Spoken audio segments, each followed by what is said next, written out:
Hey everyone, and thank you for joining this week's virtual discovery classroom. I'm your moderator, Megan Selva, the Jill Abrahamson Environmental Education Intern. Today, Dustin will be streaming live here at the Francis Houghty Learning Center to talk about animal skulls. We also have a special guest, very special guest, Emily Angell. She's a wildlife biologist with the United States Fish and Wildlife Service at Avon Park Air Force Range. Formerly, she was a research assistant here at Archbold Biological Station, studying imperiled pecker and sparrow species. She collected her first animal skull at her biology job 14 years ago and has been enjoying that hobby ever since. Emily will be answering poll questions later and talking about animal skulls. If you have any additional questions, please feel free to put them in the Q&A at the bottom of your screen, and we'll try to answer as possible. I'd love to see where everyone is from and who everyone is, so if you could put your name and city and state in the chat so everyone can see who's participating in today's webinar. So let's explore animal skulls. Woo! Hey, Dustin. All right, animal skulls. It's good to be back again. This is our last discovery classroom of the season.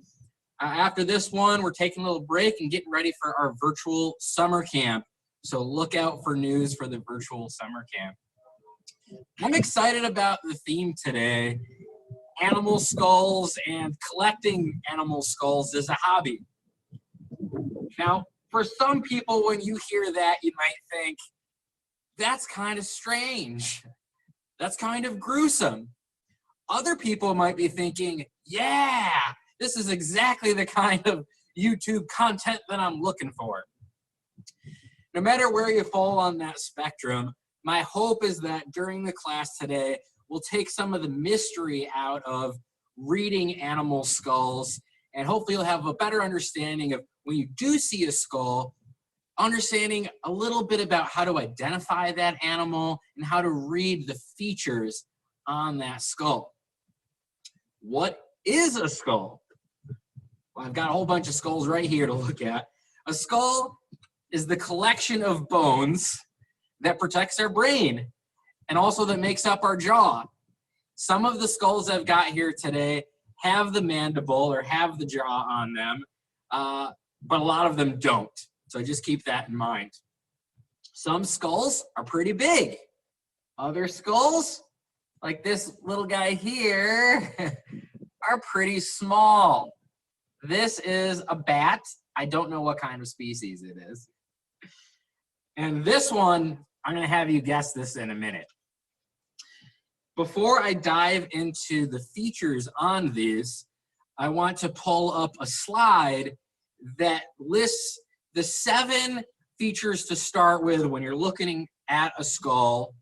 And these are from this very good book, Animal Skulls by Mark Erbrock. I highly, highly recommend it. I made a simplified version of the list that's in the book, and that's what you're seeing here. As we go through the skulls and compare them to each other today, I'll be thinking about these 7 categories.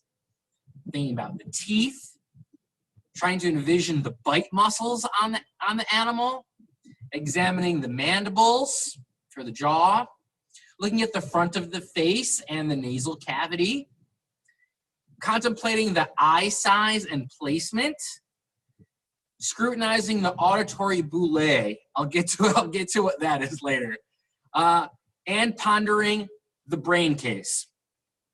All right, Megan, we can drop that slide. So let's start with our first animal right here. And let's look at some of those same features that were mentioned there. Well, if we start with the teeth, we can see this guy's got some big canines right there. It's got some molars here as well, and incisors too.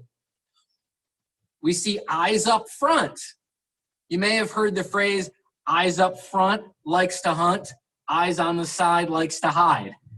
This is an animal that can hunt, but we notice when we start looking at the teeth here, we can see all these molars.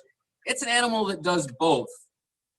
bears are omnivores, so they're kind of a combination. We'll look at a carnivore a little bit later, see a little bit of the difference. What do you think this could be? A large animal in Florida, likes to hunt, but it also eats a lot of acorns, a lot of berries.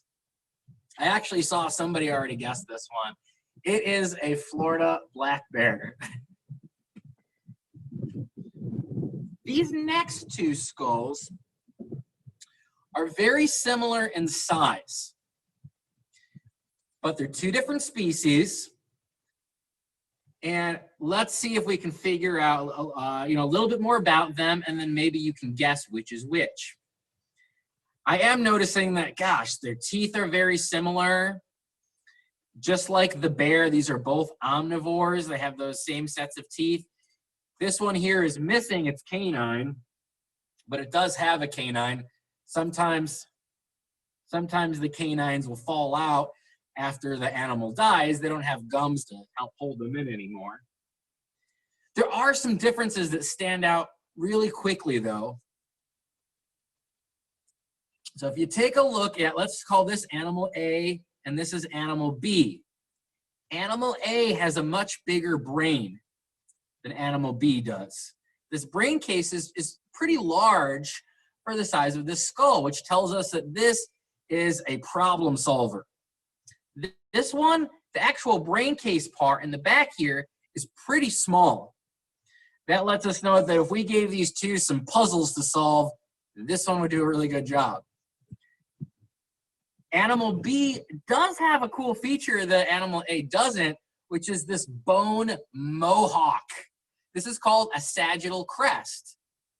This is where the temporalis muscle attaches back here. Humans don't have one. But if you know your temples, that's because this temporalis muscle is right here. Some animals have a really big one, and it even attaches to a bone mohawk like this one. Now is the time to guess. I see some people have already been taking some guesses. I've seen some correct answers in there. Animal A is a raccoon. Animal B is a possum. Nice job, Zeke. These next two are very different from each other. In fact, animal A would love to eat animal B. And maybe it did eat some animal B's when it was still alive. We can see the eyes up front, likes to hunt. This one is a carnivore. Nice big sharp teeth right here. This one has eyes on the side, likes to hide. We also notice that with herbivores, you have a gap in between the incisors and the molars back here. They don't need those sharp canine teeth because they're just chewing on plants. Any guesses? A and B. Kristen, you got it. A is a bobcat, B is a rabbit. Both of these do share a feature. It was on that list, the auditory boule. And that's how I pronounce it. I don't know if you pronounce it differently. The auditory boule are these little parts right down here.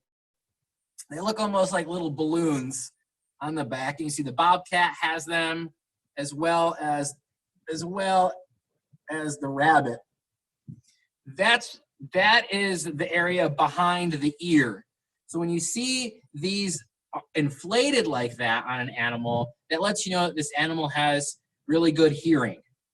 Bobcats are using it, and we all know that rabbits have great hearing. We do know notice something else on the rabbit. The nasal passage here is really large, and rabbits have a great sense of smell. Who else do we have here? Oh goodness, look at this. We've got our cranium and we have mandibles for this big fella right here. This is an omnivore. Look at all these teeth, woo! Any guesses? I'll give you a hint.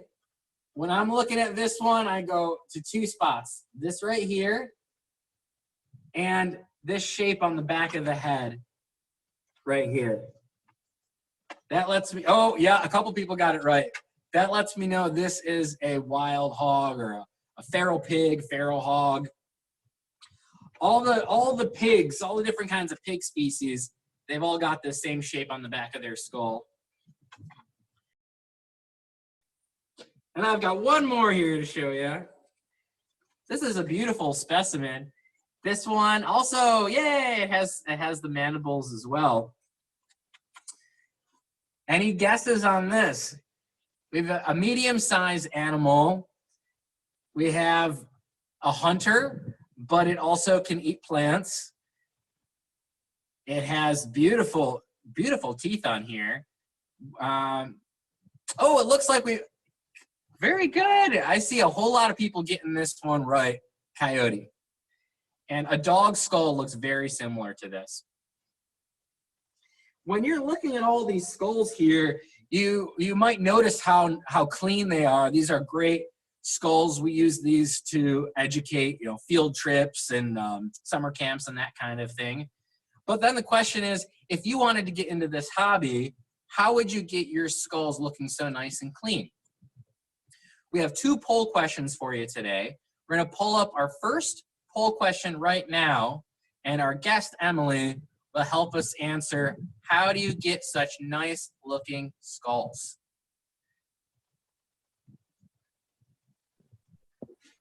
All right, so our first poll question is, what is better for cleaning skulls?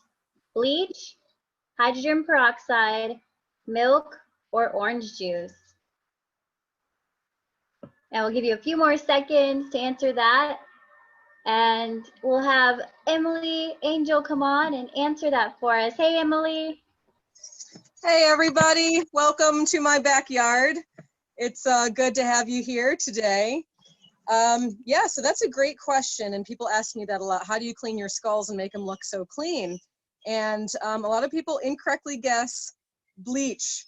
You never want to use bleach on your skulls. It actually breaks it down. I learned this the hard way because one time I had these fish vertebrae and I put them in some bleach and left them for a couple weeks and I poured them out and they just dissolved in my hand. The bleach just breaks it down. So you never want to use bleach on them.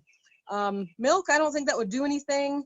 And orange juice, never tried. I don't know what that would do either, but it's a little acidic, so I don't know if that's the best idea. But what you want to use is good old-fashioned hydrogen peroxide there. Nice and cheap. You can buy it at any store. It's just a nice, like 3% solution. And really basic things.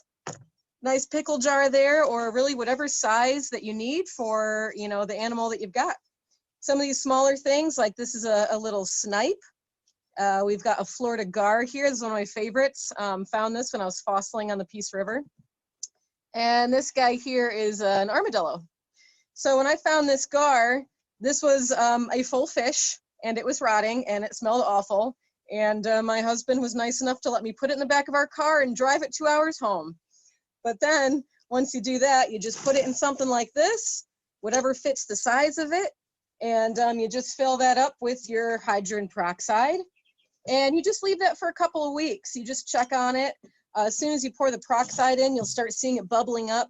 And what that's doing is it's actually breaking down the tissues on the skulls. So this has a few different purposes. First of all, it does break down those living tissues. Well, not living anymore, but breaks down everything that's not a bone. It also helps bleach it, these nice, beautiful white colors, see? And it also helps to disinfect it, so you're not as worried after about handling these, what used to be dead animals. One important thing is you do want to keep your container out of the sun. Put it somewhere dark, like a garage or underneath a cupboard, because the sun and the light will actually break down the peroxide and then it can't do what it needs to do. Another thing is, since that peroxide's breaking down all the tissues, it also tends to break down all the little connector tissues. So a lot of times pieces of the bones will actually break apart, because this isn't 1 or 2 bones, this is a whole bunch of bones, and those will actually fall apart. And then I like to use a clear glue, like crazy glue, to kind of put them back together like a puzzle.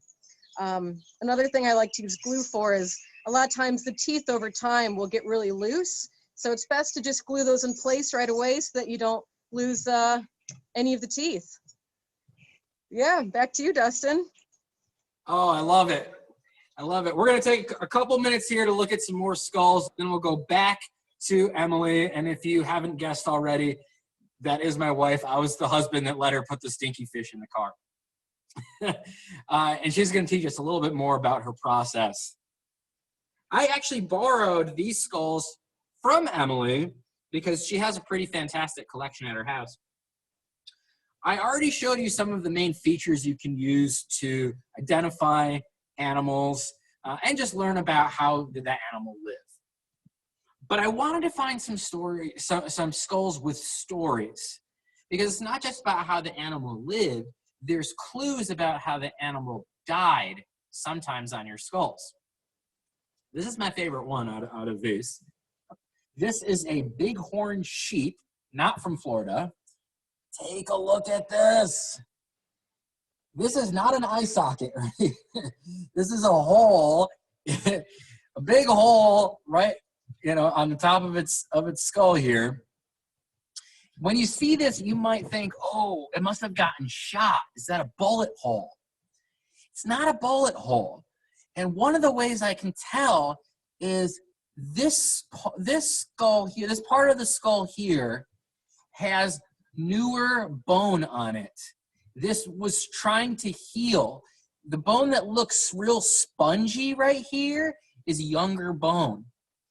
This must have been some kind of parasite or disease that maybe even killed this animal that ate through its skull, and the skull was trying to heal itself.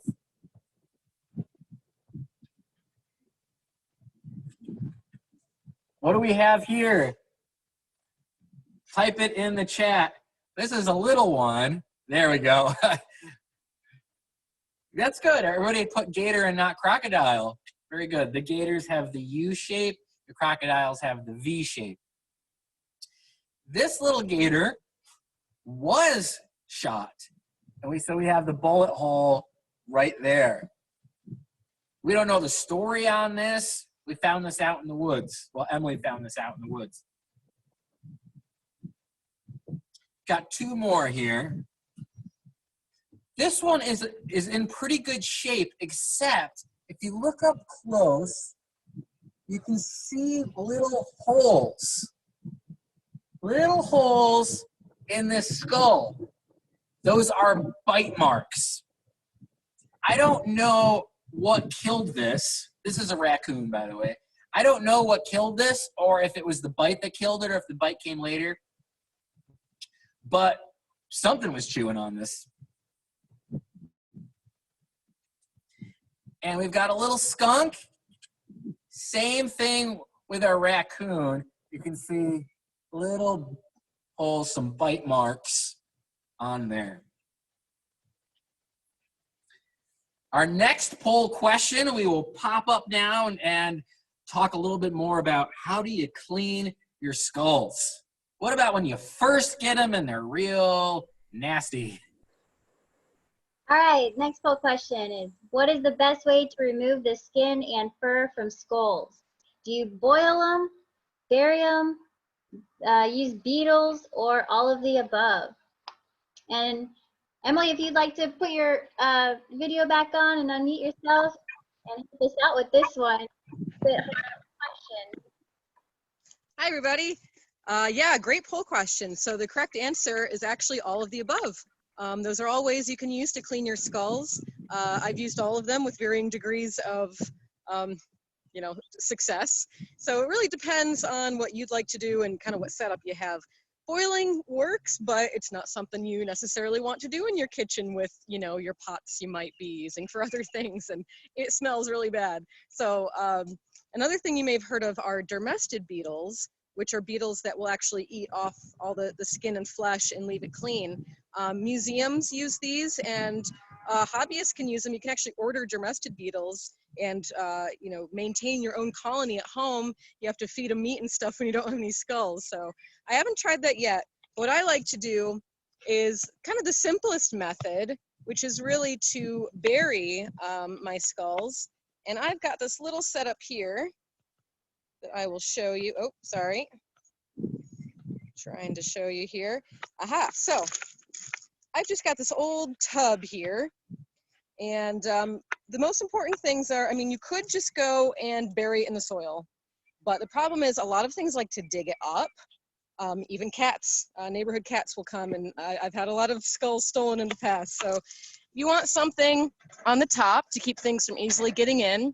And hopefully it's heavy enough, you know, the whole container, that something can't easily just knock it over and grab what's ever inside of there. So what I like to do is take my top off here. There we go. And this is just dirt down in here. And you might see some old bits of bones and things I've got in here. And I've got down here is a possum skull I'd thrown in there a while back. So this just comes right out. And so the thing is, the beetles will actually bury things underneath here. So you might throw a skull in here and come back and it's gone and you think, what the heck happened? But the beetles have actually buried it. So you want to dig in there and make sure you get all your bones back. So now you've got this, and it's a little bit dirty, and you just clean it up a little bit. It might still have little bits of fur and flesh on there, but that's when you put it in that peroxide bath and clean it all up. And here you can see what I was saying. Some of these bones are kind of coming apart just since they've broken down in the soil. So that's when I would take my handy dandy glue and put this back together and have a nice beautiful skull. Yeah, it's pretty simple. Back to you, Dustin. Thank you. That was great. I want to give people a reminder here that we will do a question and answer session in just a few minutes. Before we wrap up, I want to pull it back to science. We've been talking about collecting skulls as a hobby, or teaching kids or people about animals through their skulls. But what about actually museums and universities and places like Archbold that have specimen collections? Archbold has a wonderful specimen collection used for science. It's a research collection. It has skulls. It has over 150,000 specimens of insects. There's over 700 ant species in the collection. We have, you can imagine the jars with fish in them and dead snakes and stuff like that. We have a herbarium with plant specimens. We have birds, all kinds of things. So why would we want to have, and why would we get excited to you know, brag about how many insects and skulls we have? Well, think about it. Having that part of an animal is a record. It can teach you a lot about the plants and the animals that live at a certain place in that ecosystem, ones that are alive today, as well as extinct animals from the past or extinct plants from the past. It's a little bit like an encyclopedia of knowledge, and sometimes we can go back to those things and learn new things from a specimen that we've had for a long time. That's really important. One thing that Archbold's done in recent years is digitize our collection. In the past, if you wanted to see something, you'd have to travel there and see it and go to different collections. But today there's been a big movement for places with natural history museums or collections to photograph as well as just get the information online. Archbold has digitized many thousands and thousands of our species, and even has photographs of thousands of our specimens that are available for free online. If you signed up for this on Zoom, we'll send you the link tomorrow when we email you. Let's go on to Zeke. He's asking what a navel cavity is. Oh, What is? let me go. I'm gonna go back over to the other table. It means your nose. Not the part that sticks out here, but the part that's in your skull. Nasal cavity. Here's the black bear. There's the nasal cavity. That's just the space or the area where your nose is. Good question. What other questions do we have? Morgan asked, what do you do with the rest of the body or other parts attached to the skull? I can answer that one. Usually there's not much left, honestly. When you bury it outside, there's animals and, well, animals meaning usually insects. Flies will come and lay eggs, and maggots will hatch, and the maggots will eat away at it. And the beetles that bury underground, they're eating the flesh and the skin and things. Sometimes you'll find like bits of fur or feathers and that sort of thing, but usually there's not a whole lot left. Whatever is, I might just kind of peel off or pull out of there and just throw it away. As for the peroxide, usually at that point it's pretty clean, but anything that's left over after those couple weeks might just be a little bit of a sludge. You just kind of pour that, get rid of it. Yep. And you don't have to keep the whole body. When we have that tank in the backyard, usually we're just putting the head in there. So you're not sticking the whole thing in. Yeah, if there's other bones and things left over that I don't want, you just throw them away.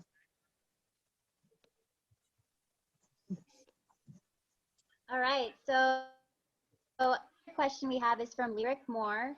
He asks, what is your favorite skull to look at?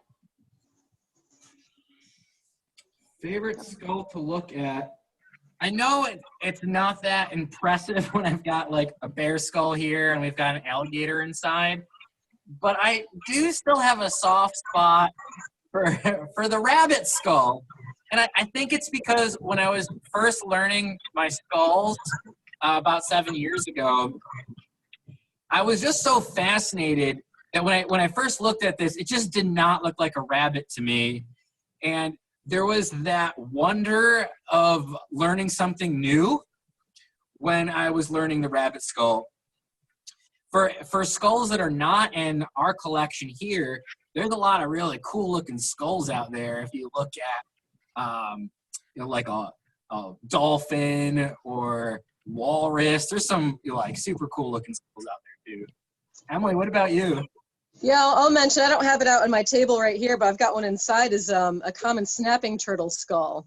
And if you do a Google search for snapping turtle skull, they just look so cool. They look like dinosaurs. It just doesn't look like anything that should be living today. So I think that's probably one of my favorites. I also want to give a shout out. We've got some family members that are watching today. Shout out goes to Natalie. Yay.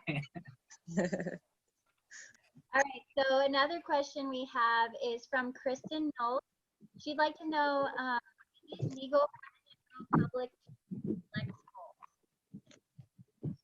I couldn't hear that one. Can you say it again? She's asking, is it legal for the general public to collect skulls? Oh, that's a great question. It depends on a lot of things, honestly. So it can get a little tricky, and I may not have all the answers. Certain animals anybody can collect. If you're out in the woods and you find something like a raccoon or a gator skull, those are perfectly fine. Most bird skulls you're not allowed to keep because of the Migratory Bird Species Act. You don't want to keep those. But there are exceptions to that, which is game birds. So for example, this little snipe, this is a bird you're legally allowed to hunt. So any birds like that you can keep. So that includes things like quail or ducks or turkey. Any game birds you can keep their skulls, but any other birds you're not allowed to. And it also depends where you are. If you're on certain public lands, like a state park or things, even though it might be illegal to collect, let's say, a raccoon skull anywhere else, they might have their own rules saying you're not allowed to take anything away from this state park. So it's always best to ask questions if you're at a place, just to make sure. You can also buy skulls online, and there are, if you really start getting into this, there's a deep hole you can get into of different places that might have skulls you can get a hold of, perhaps museums or zoos or people's pets that die and they might give you their skull. So there's all different sources if you start searching online. Be careful though, because you don't want to get something that's illegal, and you don't want to get something that was harvested unethically. So know the sources before you buy them. Mm-hmm. Awesome. Rachel wants to know, this is a question for Emily. What's your most rare or valuable skull? Oh, gosh, put me on the spot. I don't know. I don't know if I have anything particularly rare, because most of the things I've found myself out in the woods, so they're pretty common things, or sometimes people bring me things that they found, roadkill and that sort of thing. I'm trying to think. Yeah. Sorry, it's a great question, but I don't really have anything particularly rare. I have things that I think are pretty cool, like the snapping turtle or you know, like the gar, but they're not really very rare. You'd probably have to go online and buy something to get it really rare, and that would be a lot of money. We have sometimes found really old things, and I think that's pretty interesting. So I know Emily has found, you know, like a bit of, was it from a buffalo or something? What am I thinking of? The dugong? Well, there's the dugong, which is the extinct relative of the manatee. She found part of the skull of that, which is pretty cool. Didn't you have like a horn sheath or something like that too? Yeah, I have some. That's true. I do have some horn sheaths from 100-year-old bison. So that's probably the rarest thing I have. Mm.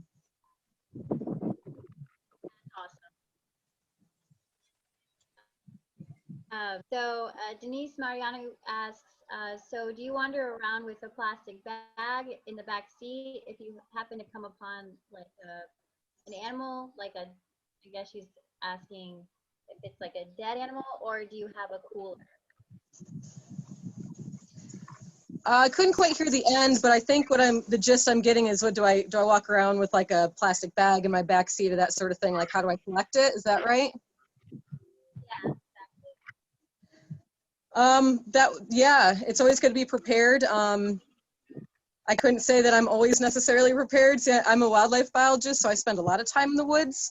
So I'm typically carrying like a backpack or things. So sometimes if I find something, I might stick it in my backpack. A lot of times juicier things I've found, I might just end up carrying it in my hand for a while. It depends how devoted you are to getting that home. Wouldn't recommend that for everyone. Or yeah, sometimes I'm looking for, oh man, do I have a grocery bag in the back of my car, like the fish? We need a grocery bag, stick the fish in there. Yeah, it's always good to have a little container or something. Sometimes I pick up road-killed things, but problem with that is a lot of road-killed things have smashed skulls, so they typically don't end up as very good specimens. But yeah. I saw there's a question about the nutritional health of the skull. Yeah, I would guess that she's asking if you can tell how nutritionally healthy the animal is, but Health of the animal. yeah, health of the animal. We have very like curious people, you know. Yeah, like you said, the diseases and things. There might be a way to tell if an animal maybe was starving for a really long time, but I don't know how to tell that. Probably if you're like a forensic anthropologist, you can probably tell that. Yeah, I don't know if you're looking for thinness in certain parts of the bones or things. Certain teeth, you can tell if like teeth have been worn down. Maybe they didn't have a great diet or that sort of thing. But yeah, I mean, it's a really great question. It would be something to look into. But if you're looking for nutritional value in a different sense, a lot of times we do find skulls where the brain cases have been chomped off because a freshly dead animal, the brains inside are very nutritious for other animals. So they'll actually bite down on that and eat the brains inside. I don't think that's what you're going for, though. You can tell age sometimes. Some species are harder to tell than others, but if you like this book, I really do recommend this. This goes into some of those. There's a whole section in there about how to tell how old an animal is.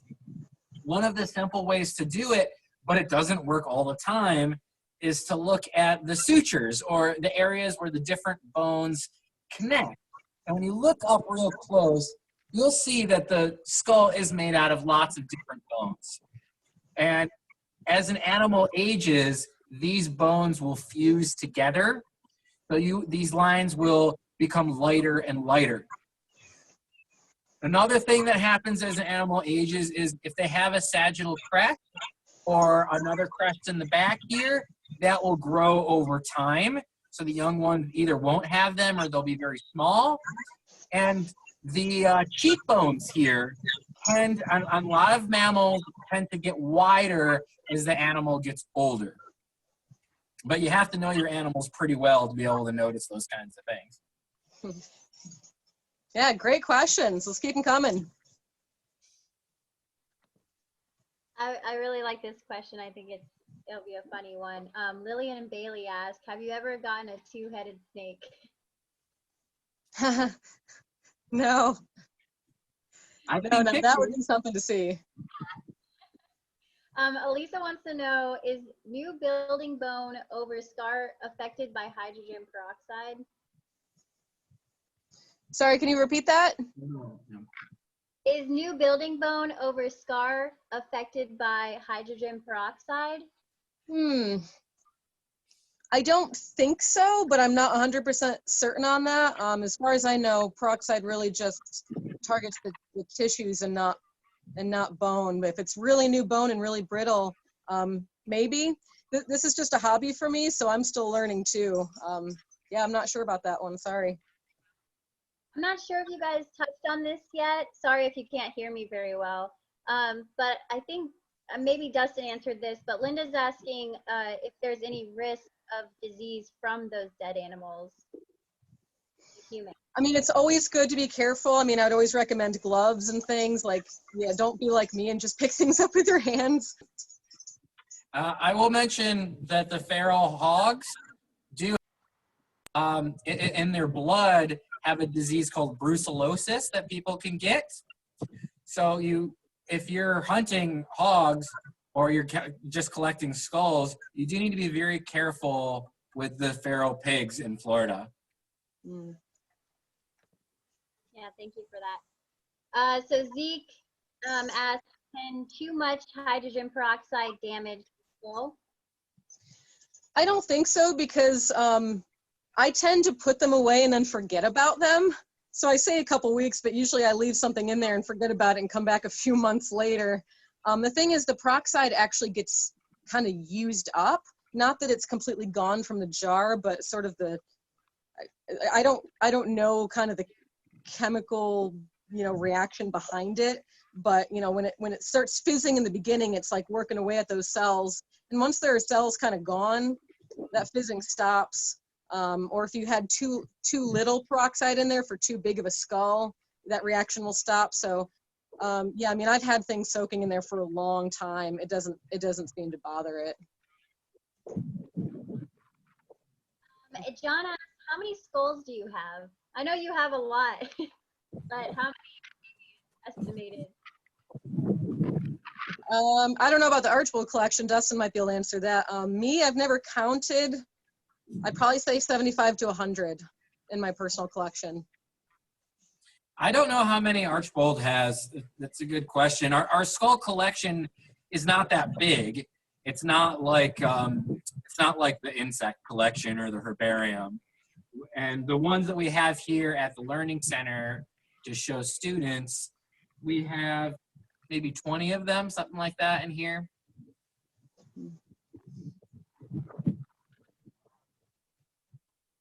Cool. Let's see here. Oh, getting a couple more questions.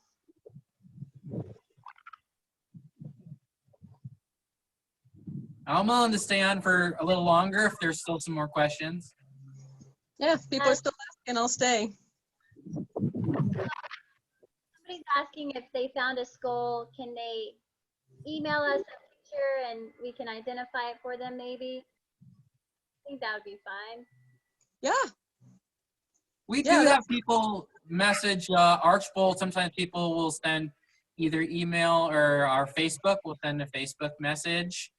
And sometimes we can identify it, sometimes we can't.